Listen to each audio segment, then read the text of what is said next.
Welcome to the Come Join the High Life Podcast, home of the hustlers, the innovators, the gifted, and the honorable, where we stay high on love, high on impact, high on faith, and high on energy. So if that sounds like you or what you represent, you're definitely in the right place. Welcome to the Come Join the High Life Podcast. Welcome to another episode of the Come Join the High Life Podcast. I am Mr. High Life Films. And I am Tramika. How y'all doing? Yeah, we're doing great, y'all. How you doing today, beautiful?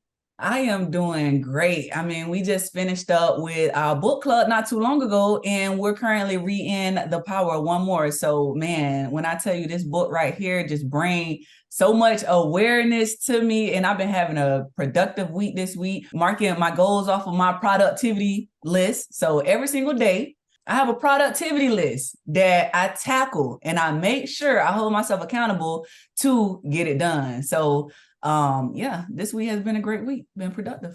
Nothing like some good productivity. Boy, I love it. So, y'all, I got a special guest today, y'all. Y'all know I got some good friends. I kind of like keep them to myself, but I'm gonna share them with y'all today, cause y'all been rocking with us for a few episodes, and so today I got my good friend Leo Roscoe. He's a realtor, real estate agent here in Jacksonville, Florida. I know he works out of a lot of different other parts of the United States. He's an investor. He's been doing it for a while. He's been a real good friend. We've done some deals together, multiple deals together. So he showed me the power of the JV, joint venturing together. He taught me that it's enough out here for all of us. He's also big on investing in himself. With the self-growth and self-development. So I just like, you know what? He's definitely one that we need to have on this podcast. And so we got him here today. What's going on, Leo? Man, life is good. I appreciate that intro. I owe you something for that, man. I appreciate Don't give me too much, man. But nah, I'm good, man. I'm grateful to be here. I'm grateful to see another day. Definitely chatting with you guys, so we got some history. So it's definitely dope to be on here. So hey. So tell people a little bit about yourselves. The people that don't know who you are, introduce us to our listeners and let us know a little bit about yourself. Okay. So like you said, Leo Roscoe, originally from New Jersey, but I'm a Floridian now, been for 20 years. Started my career in IT, been in IT for 17 years or so. And then I want to say about 2018, I decided to get into the real estate side of things. And I just started with buying my own property, buying my first property. I seen the vision, I seen what was going on in the area, turned that into a rental, and it's history from there. So turned that into a rental, wanted to scale my business, paid for some mentorships to get into real estate wholesaling, but we can dive into wholesaling in a minute, but pay for those mentorships, took off kind of fast, was able to close out 30 plus deals in a year and a half, 2 years. And then I transitioned, got my real estate license to just add another service to my business because I want to have a full suite of services. Won't turn no seller away, won't turn no buyer away. I can help anybody. That's kind of my motto. And now I'm to the point now where I'm focused on my retail business, building that up on the realtor side, and I'm still starting to do some marketing for the off-market side. So it's kind of me in a nutshell. Nice. So, just kind of to go back a little bit, and you say you got into real estate, you first started off with a rental. Like, what opened your eyes to real estate? So, failure.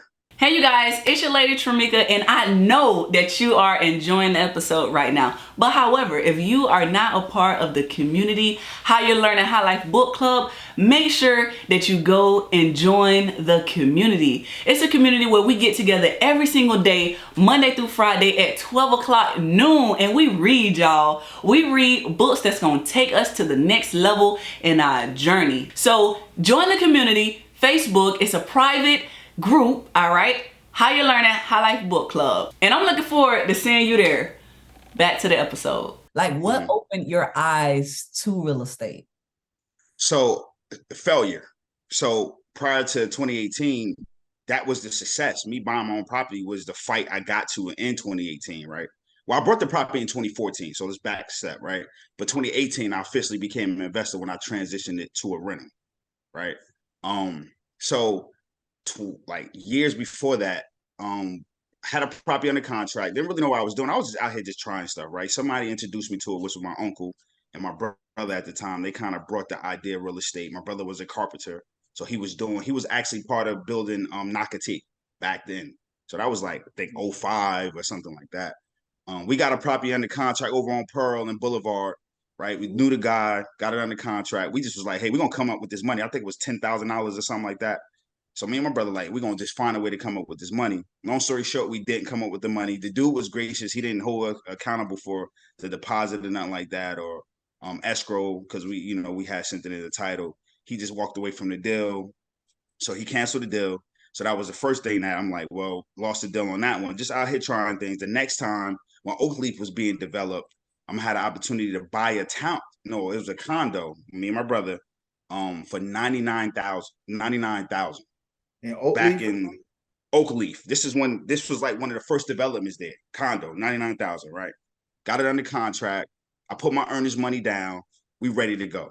They pull your credit one more time before you actually close. And they also want to check your work history right before you close. I wasn't making good money. My brother had the income, but I had the credit. So that's how we was going to work the deal out. He lost his job during that time. So, man. So we lost the deal. I lost my 2,500. I said, yo, real estate ain't me. I done lost money. I'm like, nah. So I backed away from it for a while. Still on the top of my head, though. I still was thinking about it. So I was like, let me build my career. Let me get my credibility up. Let me make me some money. And that's when I did, got into IT heavy, built up my credibility and my money and my income. And that's when I was able to go and buy my first property. Rental side came in from just me doing research. That's it. Just kind of doing my own research and felling enough to know, like, okay, I need to turn this into an income. So. And you said you did IT for 17 years? Yeah, I've been IT since, since actually a little longer than that. Since about 16 years. So back in 07, I got my first gig in IT in 07. So fresh out of college. I used to be into IT like pretty heavy. Yeah. Yeah. I thought that's what I was gonna do. I thought it was gonna be my career choice, but then I seen that it's like ongoing schooling and the stuff is always changing. And I was like, I'll pass. Yeah. Yeah, and I don't blame you. So one benefit, one thing I did, I got a 2-year degree, but I didn't go back to school. So what I ended up doing, I ended up just going to get certifications. So I got like Microsoft certification, I got some virtualization stuff. And I just was working on building that. And really, I was working on building that income and that credibility because I know I wanted to turn that income into passive. You know what I mean? Because one day I was going to have a family, things was going to come up. I already had that kind of idea in my head. So that was my goal. So what was one of the biggest lessons or something that you learned in IT that kind of like came over to the real estate world? Paying attention to detail. Because in IT, like if you're working on a critical system and you're not paying attention to what you're doing or reading the notes, or if you take over a project from somebody else and you're not really learning from them or took something from what they told you, you could take down a whole system, right? You could take down production, you could lose your job. So real estate, same thing, deep minor details in contracts, inspections, all of that stuff you got to pay attention to. Even with closing, even with the title agent, right? You got to pay attention to everything. So even with the closing statement, right? Sometimes you got to send it back, say, hey, you got to revise that. But if you'd have missed that, it could have stopped the whole closing. So paying attention to detail, man, I'll say. Good answer. Yeah, because I tell you, in real estate, you definitely have to pay attention, because you'll be paying something that's not yours for the closing costs, especially as, an investor. And sometimes, certain title companies, they don't operate how you operate. So you have to tell them, what you need to happen. You have to tell them how you want the deal to go. So 100%. Yes. Exactly. So when you got into, what was because real estate have a lot of different niches and different, avenues within it. You have rental, you have buy and hold, you have fix and flip, you have wholesaling, you have, retail buyers. So what is one of the first things, I know rental was, but for as investment, what was, one of the first things that opened your eye to investing, or should I say like wholesaling rather? At that point, I was just like, I was tired of this. Like, I got one rental. I'm like, that's not enough, right? I'm trying to buy back my time. Whoa, whoa, whoa, whoa, whoa. What's going on, beautiful people? It's your boy, Mr. Highlife Films. I know you're enjoying this episode, but I just wanted to pause for the calls real quick and let you know that this episode is brought to you by Highlife Films and Photography, the #1 real estate photography company here in Jacksonville, Florida, where we specialize in listing photos, investment photos, 3D virtual tours, aerial photos, and everything real estate content creation related. So if you're a realtor, you're a broker, you're a course creator, or you just need some more content to get you some more clients, hey, this is the place to be. You can check out some of our work at www.ComeJoinTheHighLife.com. Come join the High Life. Now back to this episode. Things that opened your eye to investing, or should I say like wholesaling rather? At that point, I was just like, I was tired of this. Like, I got one rental. I'm like, that's not enough, right? I'm trying to buy back my time. So I started just doing research online. Of course, YouTube. I want to say YouTube wasn't as popular as it was now. It was popular, but it wasn't. That was like 2015, 2016. So I was YouTubing, Googling, looking things up. I ran across Dave Ramsey had something on wholesaling. I found something he had posted, like an article he posted about wholesaling. And I was like, okay, this is a way for me to scale, because I didn't have a ton of money.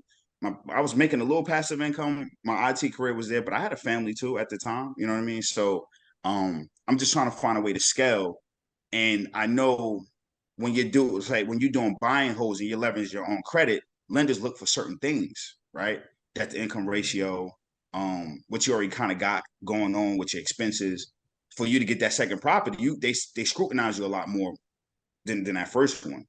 So I'm like, I got to do something else. I can't sit here just with one rental, right? So I'm like, okay, wholesaling is it, right? Not a ton of money up front. Just got to spend some money in marketing. You can really do some sweat equity too, and not really spend no money up front. You might have to grind a little harder. You might have to put in a little more time, but you can find a deal.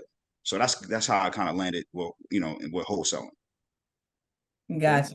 Yeah, because there's a lot of people right now that's looking at real estate that's, wanting to know more about how can they get into real estate, not putting money down, not putting as much money down, because if you're not familiar with real estate, then you're like, hey, I gotta wait until I, build up a savings. I have to wait till my savings get right in order for me to get into real estate. So if you don't mind, tell the people what wholesaling is. So wholesaling is pretty much you are like a deal finder. You are somebody that looks for distressed properties or distressed situations. I really don't like to use distressed properties. I like to market to situations, right? And what I mean by situations is foreclosure, inherited property, probate, empty nesters, right? Empty nesters is a sweet list for me. I love empty nesters.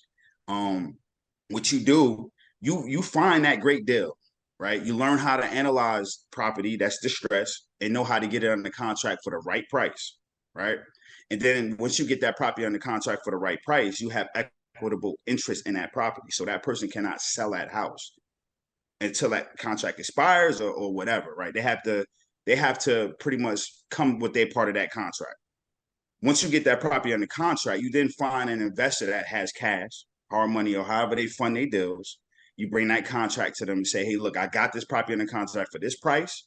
This is the value. This is kind of the difference. This is what you can make. Some people include the repairs in it. And then you bring that to that cash buyer. That cash buyer then makes an offer based off of what you have, right?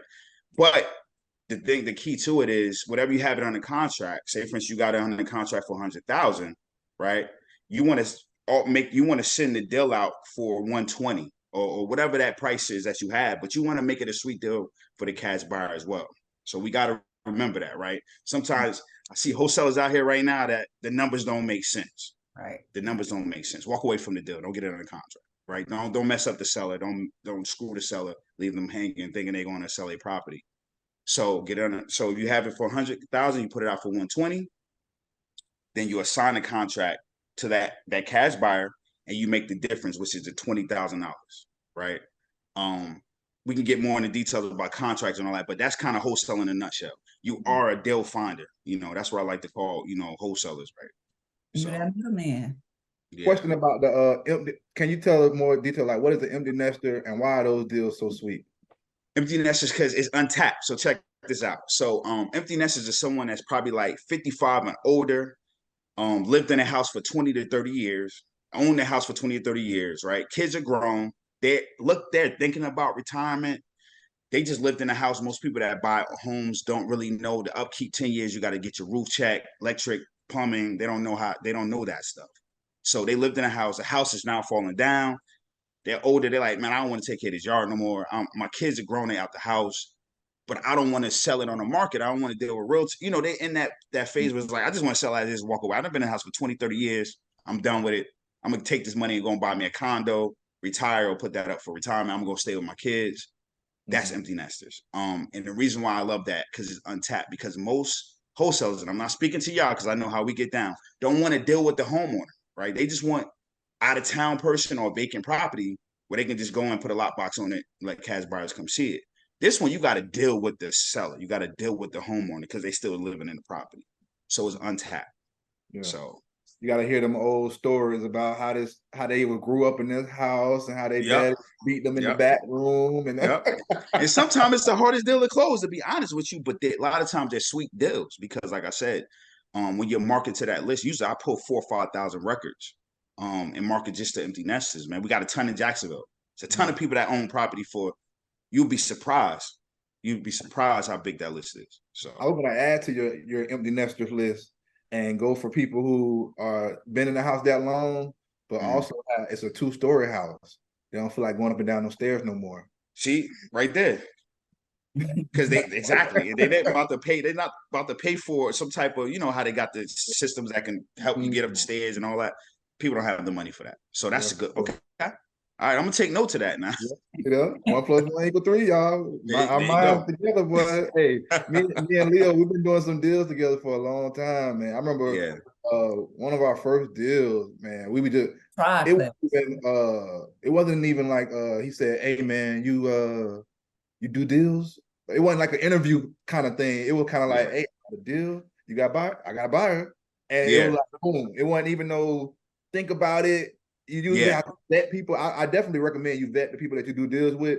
But when you genuinely see somebody and you can tell off the vibe that they good people, man, push the button. Like, go. Don't just come up with 1,000 excuses, or I got to make sure that we got this. Yeah, you want to have your contracts and everything in place, but you want to deal with people that you ain't got to worry about them going behind your back and, talking sweet to the seller when you're not around, or talking sweet to the buyer when you're not around. I done did some JV deals where I was kind of like, dang, man, they went right around me like it wasn't nobody business.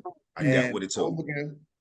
Ain't nothing I can do about it. You know what I mean? Yep. So definitely protect yourself. But I wanted to talk to you a little bit about joint venturing and how someone can get into the game, like you said, without that much money, but you can go into a joint venture with someone and get into the game. So that's kind of, I love joint venturing because it's a couple reasons. Because hey, you guys, it's your lady Tramika, and I know that you are enjoying the episode. But however, why don't you have life insurance?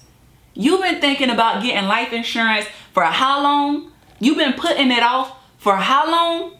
No worries, I'm gonna get you right. Click on the link below and I am going to run you and your family a free quote so that you can protect your family, you can protect your assets, you can protect your business and what is of value to you. All right, no GoFundMe needed. I am protected. Click on the link below to get your free quote. Back to the episode. And how someone can get into the game, like you said, without that much money, but you can go into a joint venture with someone and get into the game. So that's kind of, I love joint venturing because it's a couple reasons. Because what wholesaling, you guys know, is acquisitions. You got lead management, you got acquisitions, you got dispositions, right? So lead management, the leads come in, you got to manage those leads. So leads are sellers, right? Or buyers. Leads can be either way, right? You got to manage those follow-ups and all that. Then you got acquisitions, right? You got the person that actually get the property under contract with the seller. And then once the property's under contract with the seller, you got dispositions. One thing I love about JVing, I'm heavy on the seller side. I love dealing with sellers. And like you guys got buyers like crazy. So I get the deal under contract. I could just let y'all dispo it, right? Now I can go find more deals, right?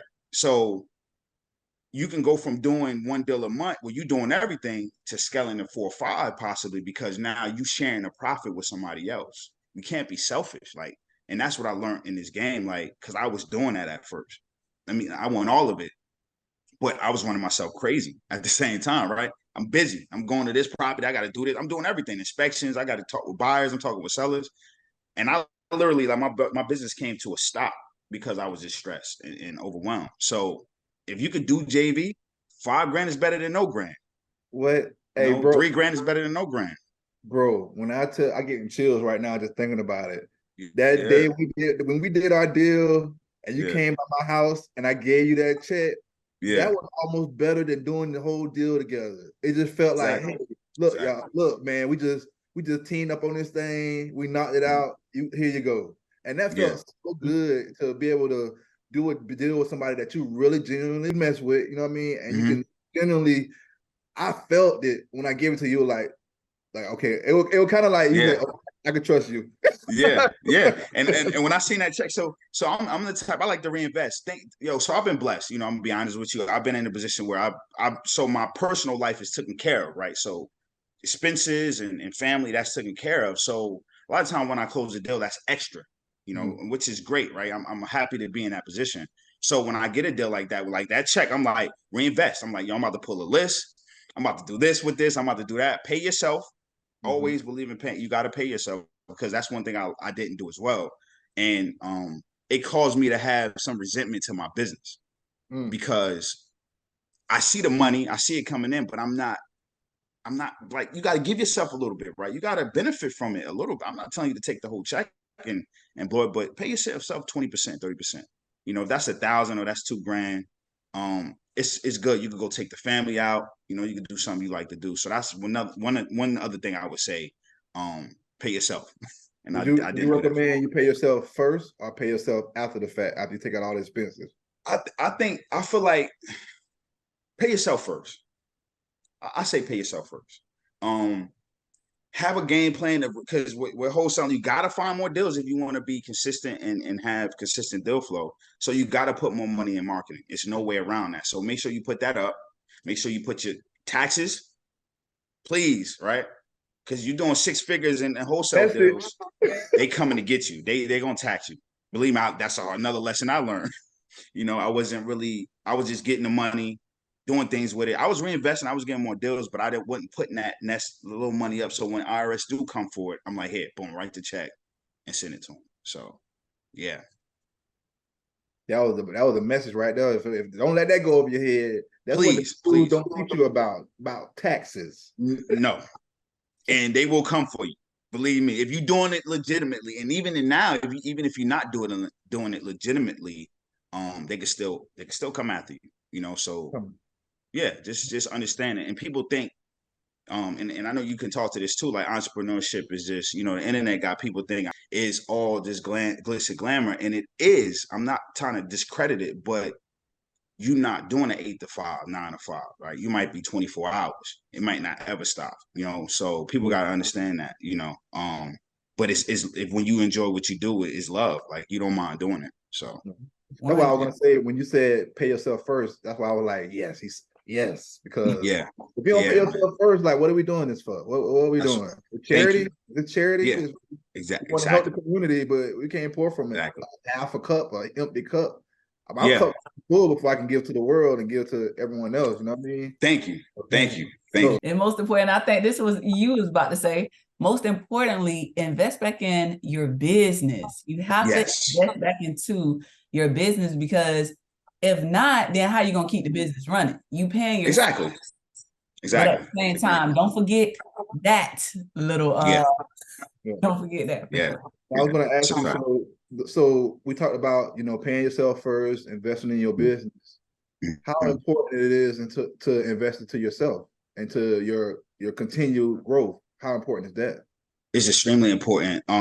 Because I wouldn't have had a success in wholesaling if I didn't do that mentorship. Period. Like it would have probably took me. I would have figured it out because I'm that type of person. I'll dig in the weeds and figure it out.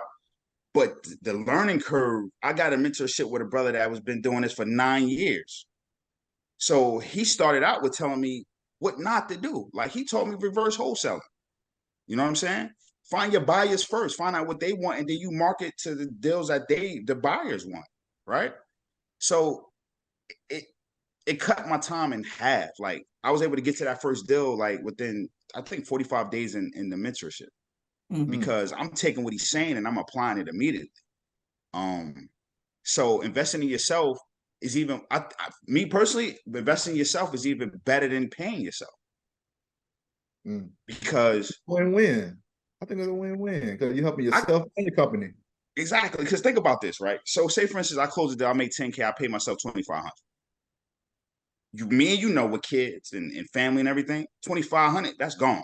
Easy, quick, right? But if I take that 25, exactly, it's gone. I can say I got a house full of girls. So listen, but yeah, you take that 2,500, you spend it, it's gone. But if you take that 2,500 and you invest in something, because this right here you can grow this exponentially, right? It can go crazy, right? So if you take that 2,500 and invest in reading or just growing wherever you at now, the money you're going to make from that is going to be, it can go, it's unlimited, right? But that cash is going to burn through your pocket.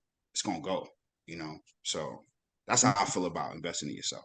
You're going to spend it one way or the other. So why not spend it on something that's helping you? Exactly. Or even if you got to take a little bit at a time and do it, that's fine too. But just do that, right?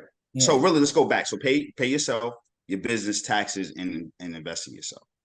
Yes, absolutely. So how important is it to have a mentor though? Because you can invest in yourself, like buying books and things in that nature. And I know that you said that you having a mentor, it did cut your time in half because he was more experienced, than you, and he gave you borrowed his experience per se. So like, how important is it to have a mentor for the people out there that's resisting on getting help from someone that has more knowledge than them? They think that they know it all, rather. So it's going to save you. Exactly. First find the right mentor. Let me say that, because there's a lot of people out here that will take your money, and not be, because sometimes mentors have to hold your hand, right? Not buy a mentor and then that mentor just send you classes. You know what I mean? Everybody doesn't learn the same. Right? Like me, we might be able to get a couple classes and we get it, right?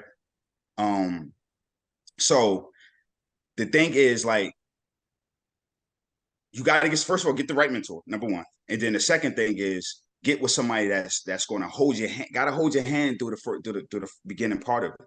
And then also it's going to save you a ton of time. It's going to save you a ton of time. If you're in the industry, you got the right mentor and they got more experience than you, they can hold your hand for a little bit, and then you can take it from there. So I think time is probably more important than anything that I could think of. Yes, 100%. I mean, it's so important to have a mentor. This is the way that you cut down time. You save energy and you save time as well. And we have a limited amount of time, y'all. A limited amount of time. Yeah, so with that being said, Leo, we thank you so much for all of this valuable information when it comes to real estate, and also when it comes to self-growth, because we all know how important it is to continue to grow. So with that being said, HighLife stands for hustler, innovator, gifted, and honorable. We are high on love, we high on impact, we high on faith, and we are high on energy. Which one of those resonate with you the most? Oh man, all of them really, but I would say the hustle. The hustle. Why? Everybody got to start out, and I got to start and a finish to this, right? So everybody got to, when you get started in a business, you got to hustle, right? But eventually, you want to get out of the hustle mode and become a business owner. hustle mode will run you in the ground, right? Eventually, like you can do it when you're adamant, you're first getting into it. It's gonna run you in the ground eventually. So then you need to. That's where the mentor come in, right? Now I built this thing. How do I grow to the next level? Get a mentor that can look into your business, look into what's going on, a good one, and then take it to the next level. So I know that's right. Yes, that I concur. Yes. That was well said as a former New Jerseyan. You know they're gonna say the hustle first. They go hustle. I have to. I come from that, man. I have to. So yeah, that's where we at. So yeah, I appreciate that, man. Definitely. Man, you guys, man, this is my guy. We could talk forever because my boy has a wealth of knowledge. We definitely probably gonna have him come back on here. But we got to get to them kids. My boy got them beautiful daughters and a beautiful wife, a family. And I have the pleasure of shooting some of the moments in his family's history, with the camera or whatever. So I appreciate you for that, man, giving me the opportunity to do that. He definitely has been my right hand when it comes to learning more about this real estate, more than he even know. Let the people know how they can get in contact with you, how they can find you on social media or email or however people can get in contact with business with you. Oh yeah, perfect. Yeah, so on TikTok and Instagram, I'm Close with Leo, and that's CLOSE with Leo, LEO. And then on Facebook, Leo Roscoe. You can also look me up, www.workingwithleo.com. That's where all the listings are at. That's all the opportunities that if you're looking to buy or sell a house, you can get in contact with me that way too. So yeah, he just threw me off, y'all. My boy came in with the TikTok. I'm gonna have to go check you out on TikTok now. I just got on TikTok, so I'm new to it, but I'm trying to get there. I'm getting there, Hey, so that's what's up, man. Doing something to get some different results, man. Like that's what always set the winners from the losers apart. We willing to go out there and do something that out of our comfort zone. So yeah, that's a fact. So I'm about to turn up on my TikTok. I'm about to TikTok. Yeah, you might be able to help me with some content too. So I'm gonna get with you. I'm gonna get with you. For sure. Well, this has been another amazing episode of the Come Join the Highlife Podcast. I am Mr. Highlife Films. And I am Tramika Hawkins. Do something today that your future self will thank you for. And please don't forget to put some respect on